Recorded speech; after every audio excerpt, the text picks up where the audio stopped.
I am on my way to London to the Arts on Prescription conference held at the Royal Society of Public Health. Really excited about this. It's a big topic right now and one which I embody really because art is my lifeline.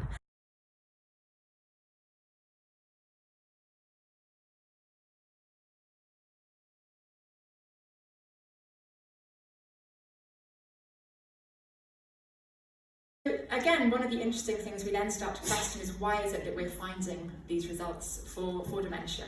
And I think one of the strong mechanisms underpinning this is likely to be cognitive reserve. Now, this is the concept that we can build the resilience of our brain as we age, so that even if we develop dementia, we're cognitively stronger and we're able to put off the symptoms for longer before they take over. To achieve some of these particular mechanisms that we know are very much linked in with people's health, whether that's psychological things like coping or motion regulation, whether it's more physiological parameters or things like social or behavioural elements as well. But bearing in mind that because the arts are also an enjoyable activity, it can be a really great thing to refer people to as a way as well of supporting things like purpose and sense of meaning in their lives, which also have such a clear implication for people's health. But I want to return to this slide that I showed earlier on the different types of evidence. Now, hopefully what I've been able to demonstrate just from this sample of the cohort papers that we published over the last couple of years is that the evidence is certainly ticking off some of these challenges that we've had before around things like sample size, representative results, long-term follow-up. So this is good because we're sort of managing to close some of the overall gaps in our evidence base. But we have to remember cohort studies aren't perfect, no method is perfect. So I want to sort of situate this in the context of all the other studies that are being undertaken as well.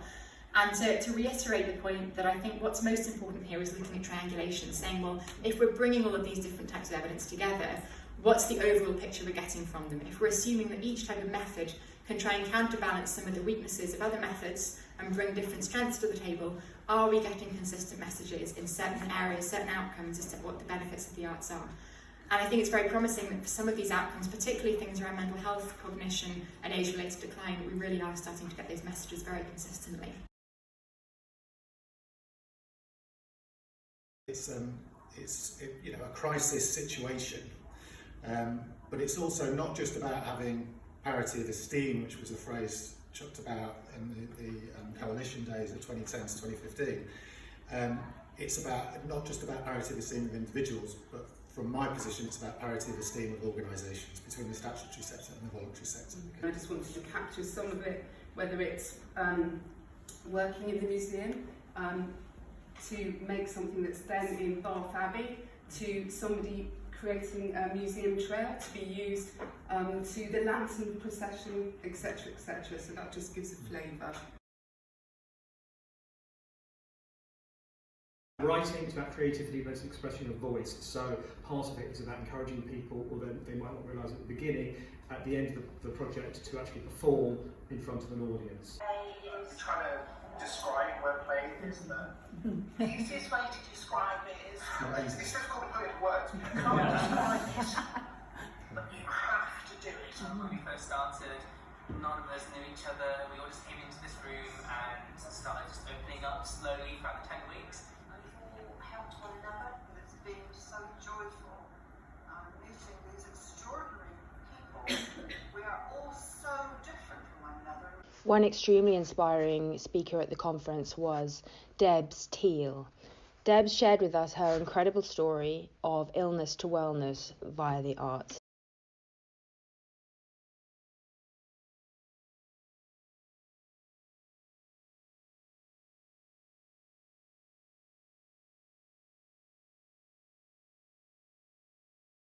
First, try and build in ways to be self-critical. So whether that means collaboration with people that don't agree with you, trying to find people that see the world differently. It's really hard to do. I hate it, but it's really important if we're going to move forward as a collaboration. Thank you. Well, sorry, I didn't catch your name, but you spoke to one of the purposes of evidence in its broadest sense, and do no harm is a jolly good place to start. Support people better is possibly next in the line. I think it's really important that commissioning and that bit is down the line. Otherwise we are into cynicism and a corruption of the integrity of what we are talking about. So there's something about being clear what the most important use is of evidence. it's very helpful to think about that in terms of the use, what's going to be happening with it. John, are you happy to? Yeah, absolutely. I think it's really clear that we've got an evidence base between a very broad spectrum from academic and healthcare-led research at one end, RCTs highly rigorous, to the very variable sort of spot evaluations of projects and activities done at community level at the other end of the spectrum. I think we're in a position now where we have quite an interesting infrastructure that could be deployed to clarify that very kind of pluralised, very kind of fragmented picture at the moment. We have things like the March Network, we have the Royal Society of Public Health Arts SIG, which Daisy chairs, as probably a lot of you know. We have the new National Centre for Cultural Value in Leeds, co-funded by ourselves, by Arts and Humanities Research Council and the Paul Hanlon Foundation that Matt mentioned. There's the What Works Centre for Wellbeing, there's research centres at Manchester Met, at Winchester, there's the Grey Literature Repository at Canterbury Christchurch. How do we make this at least equal to, potentially more than, the sum of its parts? How do we really kind of clarify the knowledge base that we have through those assets that we have available? And I think that should be quite straightforward. Just and Daisy, you're amazing, sort of at the centre of the nexus, connecting a lot of these things. But how we simplify it and have a clear narrative that we can use to talk to central government, to commissioners. A point was made earlier in an earlier session about unifying personal stories and compelling narratives with an evidence base. I think moving towards that as well. Thank you. And last word, okay. Okay, so I think you need to start with what matters to people, as opposed to actually assuming that what we're providing is what people want. So ask what people want. Look at what's gone before. It's 11 years since Alan Johnson's called for participatory arts to be part of mainstream health and social care. Are people aware of that? Are people aware of the APBG report? Are people aware of Sarah Gregory at King's Fund's excellent blog on that? It's worth revisiting. So what evidence is there already there? What needs to be done? Because actually we need to avoid wheel reinvention. And finally, a return to my earlier theme, is actually we need to really understand and look at this through the lens of inequality and access. And if we don't do that, then we fail the people who stand most to benefit from what clinicians call an intervention, but what they might call just doing stuff that matters to them.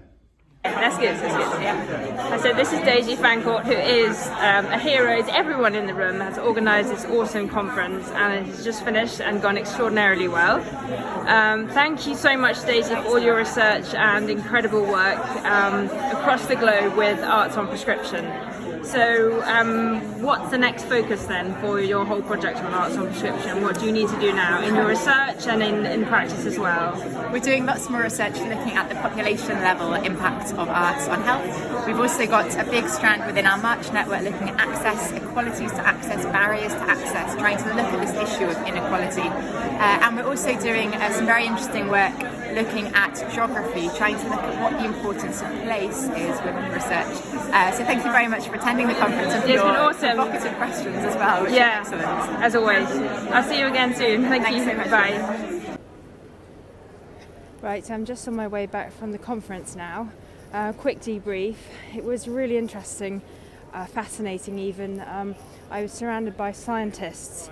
Now, as you know, I'm not a scientist, I'm an artist and a philosopher, and we were talking about arts on prescription, which is at the nexus of arts and science. So I raised several questions about this, and the most interesting answer was given by a lady at the end who was someone very important at the Wellcome Trust, which is sponsoring a lot of big time arts on prescription at the moment.